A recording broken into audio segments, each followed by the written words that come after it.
अरे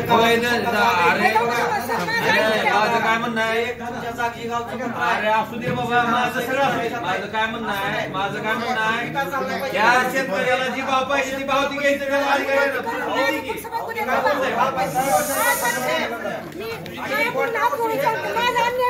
तुम्ही साहेब बघा तरी विषय काय चाललाय, गुंड कोण आहे?